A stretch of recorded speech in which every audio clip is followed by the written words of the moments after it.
সুপ্রিয় দর্শক, আসসালামু আলাইকুম। কানাডার এই মুহূর্তে যে একটি বিপদ, অর্থাৎ ইউএসের যে আহ, মানে বিজনেস পলিসি, সেই বিজনেস পলিসিতে কানাডার পাশে এসে দাঁড়িয়েছে কানাডার রাজা। কানাডার রাজা প্রিন্স চার্লস। আপনারা জানেন যে চার্লস হচ্ছে গিয়ে আহ, সাংবিধানিক রাজতন্ত্র কানাডা, অর্থাৎ কানাডাতে এক ধরনের রাজতন্ত্র চলে এবং কানাডার হেড অফ স্টেট অর্থাৎ রাষ্ট্রের প্রধান হচ্ছে কিন্তু এখনো ইংল্যান্ডের রাজা। রাজার কোনো ক্ষমতা নেই কানাডাতে, কিন্তু রাজার একজন প্রতিনিধি আছেন কানাডাতে। সেই প্রতিনিধিও আবার কানাডার প্রধানমন্ত্রী কর্তৃক নিয়োগ পাওয়া, কিন্তু সিম্বলিকভাবে কানাডা এখনো ওই ধরনের একটি রাজতন্ত্র কানাডায় বিদ্যমান, যদিও রাজার কোনো ক্ষমতা নেই। কানাডার যখন মানুষজন সিটিজেনশিপ গ্রহণ করে তখন রাজার নামে শপথ নেয়। কানাডায় যখন মন্ত্রীরা প্রাইম মিনিস্টাররা শপথ নেয় তখন তারা রাজার নামে শপথ নেয়। এবং কানাডার আমাদের যেমন রণসঙ্গীত বাংলাদেশের যে চল চল চল ঊর্ধ্ব গগনে বাজে মাদল, এইভাবে কিন্তু ক্যানেডিয়ান আর্মির রণসঙ্গীত হচ্ছে গড সেভ আওয়ার কিং, আমাদের রাজাকে আমরা রক্ষা করব। তো এই বিষয়টা নিয়ে একটু কথা বলি। তার আগে আবার একটু বলি যে এই আমেরিকার সাথে কানাডার যে একটি চলমান বাণিজ্য নিয়ে যে যুদ্ধ চলছে, সেই যুদ্ধে রাজা পাশে এসে দাঁড়িয়েছেন। আরেকটি জিনিস একটু বলি, যে সিম্বলিকভাবে এখনও কিন্তু কানাডার 80%-এর উপরে জমির মালিক কিন্তু কানাডার রাজা। আমরা যারা জমি কিনি, বাড়ি কিনি, তারা রাজার কাছ থেকে লিজ নেই, এবং এই লিজ নেওয়া আসলেই উত্তরাধিকার সূত্রেও ভোগ করা যায়, কিন্তু এই রাজার কাছ থেকে লিজ নেওয়া একটু বিষয়গুলি বলি, কারণ যারা কানাডায় আসবেন, তাদের জন্য এই বিষয়গুলি জানার প্রয়োজন রয়েছে।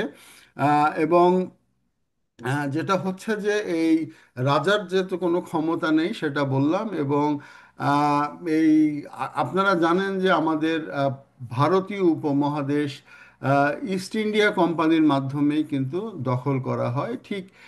ঠিক সেইভাবেই কিন্তু কানাডার এবং আমেরিকার ইতিহাসটা ওই ধরনের, অর্থাৎ সেই উত্তাল আটলান্টিক পার হয়ে ব্রিটিশরা এদেশে আসে। ব্রিটিশরা এদেশে এসে যেমন আমাদের উপমহাদেশে থাকতে পারেনি, হয়তো ওয়েদার বলেন বা মানুষের নেচার বলেন, সেই কারণে ব্রিটিশরা থাকতে পারেনি।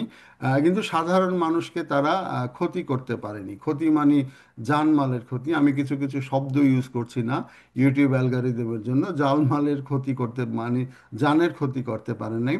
কিন্তু এই সব দেশে এসে, নর্থ আমেরিকায় তারা এসে লক্ষ লক্ষ কিন্তু নেটিভ আমেরিকানদের সে সময় মারা যায় তারা আসার ফলে, এবং মারা যায় এবং তারা এখানে জেকে বসে এবং তারা ব্যবসা বাণিজ্য করে, এখানে বিয়ে করে থেকে যায়। মেইতিস সম্প্রদায় একটা আছে নেটিভদের সাথে, এবং হোয়াইট ক্যানেডিয়ানদের সাথে, অর্থাৎ হোয়াইট ব্রিটিশদের সাথে বিয়ের ফলে একটি গোষ্ঠী সৃষ্টি হয়।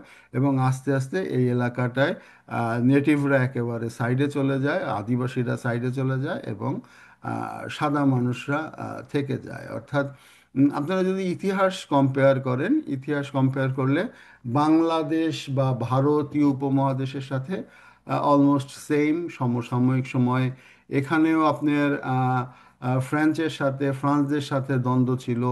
আমাদের ওই অঞ্চলে, বাংলাদেশের অঞ্চলেও দ্বন্দ্ব ছিল। আমরা ফ্রান্সের বিভিন্ন যোদ্ধাদের কথা শুনি যারা সিরাজের পক্ষে লড়েছিলেন। এইসব জায়গাতেও তেমন, এবং কুইবেক অঞ্চলটা আপনারা জানেন যে ফ্রেঞ্চ অধ্যুষিত। যাই হোক, এগুলি একেবারে আউট অফ দ্য টপিকস। তো আজকের টপিকস হচ্ছে যে সেটা হচ্ছে যে আমেরিকার যে এই ক্ষোভ, আমেরিকার যে এই আহ, নীতি, সেই নীতির ফলে মূলত কানাডাকে সমর্থন জানাতেই এসেছিলেন রাজা চার্লস তার ওয়াইফকে নিয়ে। এবং তিনি 24 ঘন্টার মতো সময় কানাডায় থেকে গেলেন, এবং 24 ঘন্টার মতো সময় তিনি কানাডায় থেকে তিনি কানাডার সংসদে একটি ভাষণ দেন, এবং তিনি তার সিংহাসনে বসে তিনি ভাষণ দেন। অর্থাৎ রাজার জন্য এখানে একটি সিংহাসন রয়েছে, এবং সিংহাসনে তিনি ভাষণ দেন এবং তাকে এয়ারপোর্টে আনতে মার্ক কার্নি গিয়েছিলেন প্রাইম মিনিস্টার। তারপর শেষে গভর্নর জেনারেল গিয়েছিলেন, যিনি রাজার প্রতিনিধি। সেখানে তাকে একটি বড় ধরনের সম্মান জানানো হয় এবং তিনি সংসদে তার আসনে বসে, রাজার আসনে বসে থ্রোন স্পিচ দেয়। থ্রোন স্পিচটা হচ্ছে অনেকটা এই গভর্নমেন্টের নীতি কি হবে, এই গভর্নমেন্টের নীতি কি হবে সেই ধরনের একটি বক্তৃতা। এবং এই থ্রোন স্পিচটা প্রথম সংসদে সাধারণত না, প্রায় সবসময় প্রাইম মিনিস্টার দিয়ে আসেন, কিন্তু এইবার তিনি রাজাকে এনেছেন। কেন এনেছেন সেটা একটু পরে বলছি। তো সেটা হচ্ছে যে রাজা বলেন যে আহ, সেই সম্পর্কটা, আমেরিকার সাথে সম্পর্কটা পারস্পরিক শ্রদ্ধাবোধের হওয়া উচিত। এখানে তিনি শ্রদ্ধাবোধের কথা বলেছেন। এখানে তিনি অর্থাৎ যে স্টেটের কথা, সেই স্টেটের কথা তিনি বলেননি। প্রায় 50 বছরের ইতিহাসে এটি প্রথম। অর্থাৎ এর আগে রানী এলিজাবেথ একবার কানাডার বিপদের সময় তিনি সেই সিংহাসন থেকে আহ, আহ, ভাষণ দিয়েছিলেন। তো রাজা তিনি তার ভাষণে বলেন কানাডা সরকার বিশ্বজুড়ে তার বাণিজ্য অংশীদারের সাথে শক্তিশালী সম্পর্ক হিসাবে কাজ করছে। এটি বলে দেওয়া বিশ্বের যা প্রয়োজন এবং বিশ্বের যে মূল্যবোধ কানাডা তা সম্মান করে। তিনি বলেন আজ কানাডা আরেকটি সংকটময় সময় মোকাবেলা করছে। গণতন্ত্র, বহুত্ববাদ, আইনের শাসন, আত্মনিয়ন্ত্রণ এবং মুক্তির মতো মূল্যবোধগুলি রক্ষায় সরকার অঙ্গীকারাবদ্ধ। চার্লস বলেন অংশীদারিত্বের সাথে কানাডার সম্পর্ক পরিবর্তনের মধ্য দিয়ে বাধ্য। কানাডা নজিরবিহীন চ্যালেঞ্জ মোকাবেলা করছে। অনেক ক্যানাডিয়ান উদ্বিগ্ন। তারপরও এই মুহূর্তে একটি চমৎকার সুযোগ, নবায়নের সুযোগ, বড় চিন্তা করার এবং দায়িত্ব পালনের সুযোগ।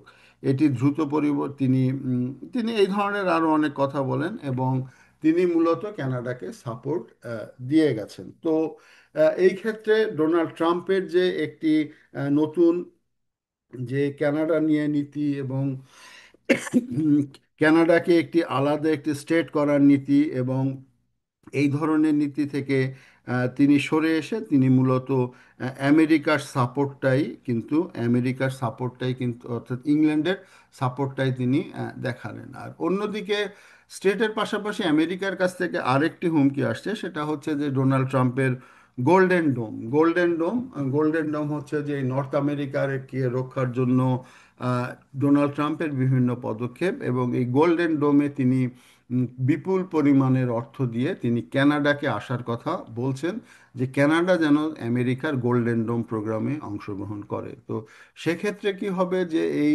প্রোগ্রামে হিউজ ইনভেস্টমেন্ট, অর্থাৎ নর্থ আমেরিকাকে রক্ষা করার জন্য, এবং এই হিউজ ইনভেস্টমেন্ট কানাডার কাছ থেকে আদায় করা, এবং কানাডা খুব সম্ভবত সেদিকে যাবে না, কানাডা ইউরোপের দিকে ঝুঁকবে।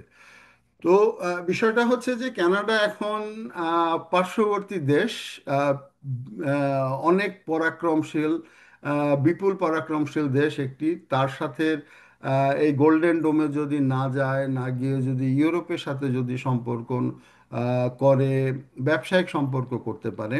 কিন্তু সমস্যাটা হচ্ছে অন্য জায়গায়, যে সেটা হচ্ছে যে কানাডাকে রক্ষার জন্য যে পদক্ষেপ, সেটা কতটুকু আছে। আমেরিকা যদি আদৌ কানাডা আক্রমণ করে, কানাডাকে সেই আটলান্টিক পাড়ি দিয়ে সে ইউরোপ কিভাবে রক্ষা করবে, এইভাবে কিন্তু অনেক অমীমাংসিত বিষয় এখন থেকে যায়। তো ডোনাল্ড ট্রাম্পের এই যুগটা আসলে কানাডার জন্য স্ট্রাগলিং, এবং আগামী 4টা বছর কানাডাকে বিভিন্ন ধরনের এই হুমকি ধামকির মধ্য দিয়ে যেতে হবে। ইউরোপের সাথে যদি ব্যবসা বাণিজ্যের প্রসার অবশ্যই ঘটাতে পারে, কানাডার যে পরিমাণ রিসোর্স আছে, হ্যাঁ, আটলান্টিক পাড়ি দিতে হবে।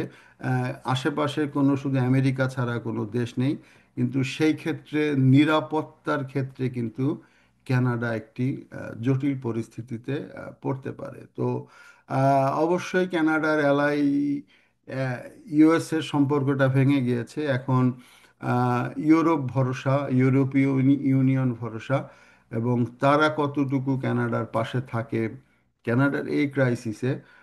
ইকোনমিক ক্রাইসিস এটা হয়তো মোকাবেলা করা সম্ভব, কিন্তু এই গোল্ডেন ডোম বা এই যে এই ধরনের এই ক্রাইসিস, এগুলো থেকে কানাডার রক্ষা পাওয়াটা দিনে দিনে কঠিন হয়ে যাবে। এবং দক্ষ নেতৃত্ব আসছে। আবারও বললাম যে রাজা তার সংহতি জানিয়ে গেলেন। ও আরেকটা জিনিস, রাজা যে ভাষণটা দেয় সে ভাষণটা কিন্তু রাজার নিজের ভাষণ না, এটা ক্যানাডিয়ান গভর্নমেন্ট ঠিক করে দেয় রাজা কি বলবেন। অর্থাৎ বাংলাদেশের প্রেসিডেন্টরা যেভাবে ভাষণ দেন, ঠিক অনেকটা সেইভাবেই আর কি। তো রাজা কানাডার কথা বলে গেছেন, কানাডার হাউজিং ক্রাইসিসের কথাও বলে গেছেন, সব কিছুই বলে গেছেন। কানাডা স্ট্রাগল করছে সেটা বলে গেছেন, আমেরিকার সাথে কিভাবে সম্পর্ক হওয়া যায় সেটা বলে গিয়েছেন। এখন দেখা যাক ভবিষ্যতে কি হয়। এবং এই আমেরিকার যে অ্যাগ্রেসিভ নীতি, সেই অ্যাগ্রেসিভ নীতিতে কানাডা শেষ পর্যন্ত কোথায় যায়, সেটা কিন্তু এখন দেখার বিষয়। ধন্যবাদ।